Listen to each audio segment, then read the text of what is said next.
নমস্কার, আমি আইফোন। আমার যেমন ক্রেজ তেমনই আমার দাম। সবাই আমাকে অ্যাফোর্ড করতে পারে না, অনলি বড় লোকরাই আমাকে অ্যাফোর্ড করতে পারে। আমাকে কেনা অত সহজ কথা নয়, সহজ ব্যাপারও নয়। আমাকে কিনতে হলে অনেক একটা মোটা টাকা দিতে হয়। আমার ক্রেজ অনেক, আমার ভ্যালু অনেক, জাস্ট আমার পেছনের লোগোটার জন্য। প্রচুর ক্রেজ আমার, প্রচুর মার্কেট ভ্যালু আমার। আমার ভ্যালু এতটাই, রাস্তায় যদি একটা ভাঙা অ্যান্ড্রয়েড ফোন পড়ে থাকে, ওটাকে কেউ তুলেও দেখবে না। যদি আমি পড়ে থাকি, আমার যত পুরনো মডেল হোক না কেন, আমার লোগোটার জন্য আমাকে লোকে উঠিয়ে নিয়ে যাবে।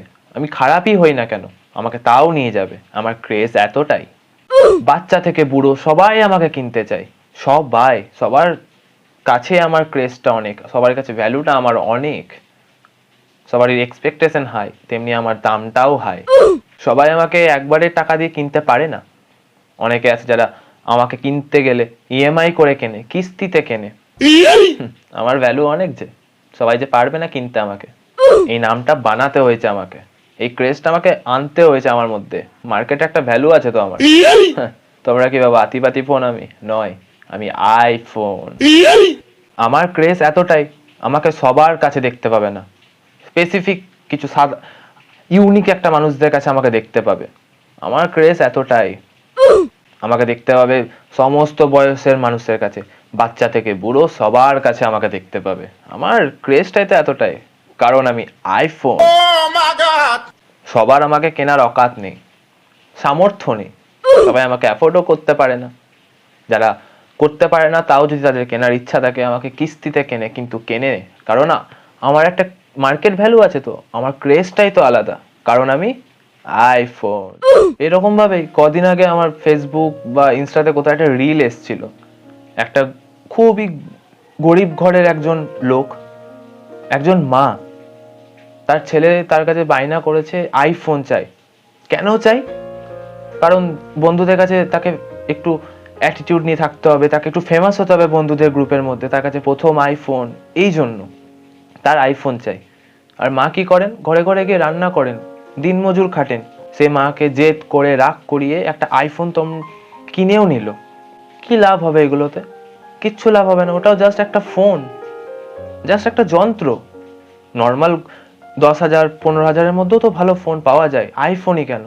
যেখানে তুমি নিজের ফ্যামিলির অবস্থা জানো কি রকম, তারপরও নিজের মা বাবার কাছে এরকম আবদার করতে কষ্ট হয় না? খারাপ লাগে না বুঝি?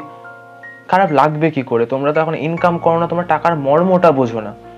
কিছু বলতে গেলে তোমরা ভাববে, এটাই বলবে তোমরা যে আমরা নিজের বাবার টাকায় কিনছি, তোর তাতে কি? আমাকে এটা বলতেই পারো তোমরা, কিন্তু এটা কথা নয় যে নিজের বাবার টাকায় কিনছি। হ্যাঁ, অবশ্যই তোমার বাবা তোমাদের জন্য ইনকাম করছে, কিনছো ঠিক আছে, বাট একটু কষ্ট হয় না?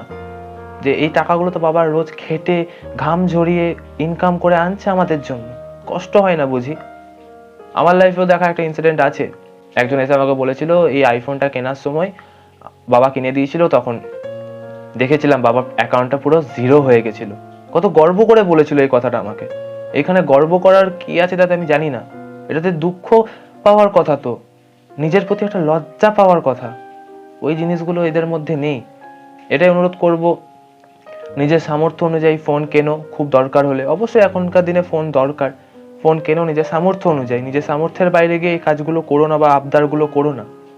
মা বাবারা আমাদের ভালোর জন্য কিনেও দেবে, কিন্তু এরকম ভুলভাল আবদার মা বাবাদের কাছে করো না প্লিজ। এটা হাত জোর করে অনুরোধ করছি তোমাদের কাছে। এই তোমাদের কাছে বলতে এখনকার বয়সী ছেলে মেয়েদের, যারা আরো বয়স বাড়ছে, যাদের 13 থেকে 17 বছর যাদের বয়স, তাদেরকে নিয়েই বলছি, এখন থেকেই বুঝতে শেখো টাকার মর্মটা। কারণ বাবা ঘাম ঝরিয়ে উপার্জন করছে, তোমরা সেটা বুঝবে না, ঘরে বসে আছো তোমরা। যে খাটছে তার ঘাম ঝরানোর টাকা এগুলো, ঘাম, রক্ত, ঘামের এগুলো টাকা। খরচা করো না এভাবে, এটাই অনুরোধ করছি তোমাদের কাছে।